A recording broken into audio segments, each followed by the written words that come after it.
আসসালামু আলাইকুম। আজকে আমার মায়ের রেসিপিতে হচ্ছে আমি গরুর মাংস রান্না করছি। আমি আমার মাকে ফোন করে আমি রেসিপিটা নেই। সেটা হচ্ছে আলু দিয়ে গরুর মাংস মা কীভাবে রান্না করে সেটা হচ্ছে আমি ফোন দিয়ে শুনি আর কি। কারণ আমার মায়ের গরুর মাংস রান্না খুবই মজা হয়। আর আমার মা গরুর মাংস শুধু যখন রান্না করে, শুধু গরুর মাংস, তখন অন্যভাবে রান্না করে। যখন আলু দিয়ে মানে আলুটা একদমই আস্ত আস্ত থাকবে, সেটা হচ্ছে অন্যভাবে রান্না করে। আর যখন দেখা যায় আমরা বগুড়ার মানুষ, আলু ঘাটি, এটা তো আমাদের লাগবেই। আর সব তরকারিতে আলু ছাড়া আমাদের চলে না। আলু আমাদের সবার খুবই পছন্দের। তো আলু যখন মানে মা একটু ঘাটিই করে, যেটা হচ্ছে গরুর মাংস দিয়ে, তখন অন্যভাবে করে। তো আজকে হচ্ছে আমি আলু নিছি, দেখেন বড় বড় করে কেটে। ওই যে বললাম মানে গরুর মাংসর থেকে আমার আলুটাই বেশি পছন্দের। দেখা যায় যে ঝোল আর আলু থাকলেই হলো, গরুর মাংস লাগবে না। তো আমার মায়ের কাছ থেকে আমি শুনলাম কীভাবে হচ্ছে আমি রান্না করব। তো আমার মা সেইভাবে বলে দিল। ফার্স্টে হচ্ছে আমি পেঁয়াজ হচ্ছে বেরেস্তা করে নিছি। আর এক্সট্রা বাটিতে হচ্ছে মশলা, যা যা মশলা, আদা রসুন বাটা, জিরা বাটা, তারপরে ধনিয়া গুঁড়া, মরিচ গুঁড়া, হলুদ গুঁড়া, লবণ, এগুলো সব দিছি। সাথে আমি আবার কি করছি, পাটায় আমি বেটে নিছি হচ্ছে সাদা এলাচ, দারচিনি, কালো এলাচ, যা ছিল সব আমি একবারে বেটে নিছি।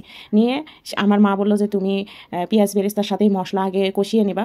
তো আমি আসলে বেশি সময়ও হাতে ছিল না, যেহেতু আমার হাজব্যান্ড দুপুরে লাঞ্চ করতে আসবে।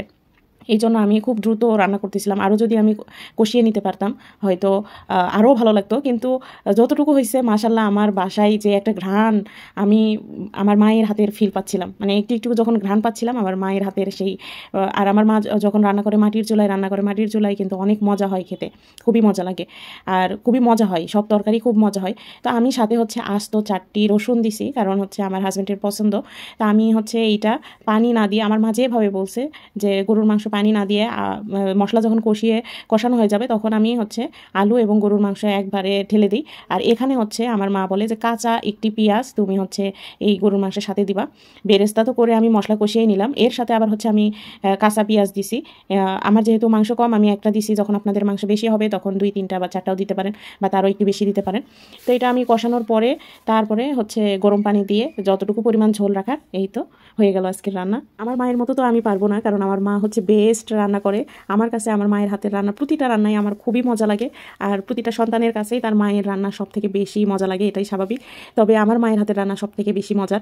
তো আমি শুধু চেষ্টা করছি, আমার মা যেভাবে বলছে সেইভাবে আমি ফলো করছি, যার জন্য আজকে খেতে খুবই মজা হয়েছে। আমার হাজব্যান্ড খুবই প্রশংসা করছে। আর রসুন দেওয়ার কারণে দেখতে খুবই লোভনীয় লাগতেছিল। আর আমার হাজব্যান্ড দুপুরে খেতে এসেই বলতেছে যে তুমি মাটির হাঁড়িতে রাখলেই হতো, তাহলে একবারে হান্ডি বিফ সেটা হয়ে যেত। দেখতে একদমই হান্ডি বিফের মতো লাগতেছিল, আর খেতে অসাধারণ। আমার হাজব্যান্ড যেটা বললো যে মায়ের মতোই ফিল আসছে, মানে মার মতোই একটু ফ্লেভার আসছে। তারপরেও আমি বলবো আমার মায়ের মতো আমি পারবো না। আমার মায়ের মতো রান্না হতে এখনও আমার অনেক সময় লাগবে। তারপরেও অনেক মজা হয়েছে আজকে। আমার মাকেও আমি ভিডিও কল দিয়ে অনেকবার বলছি যে এত মজা লাগছে। তো এটাই ছিল আজকের ভিডিও। সবাই ভালো থাকবেন, দোয়া রাখবেন আমার জন্য। আসসালামু আলাইকুম, আল্লাহ হাফেজ।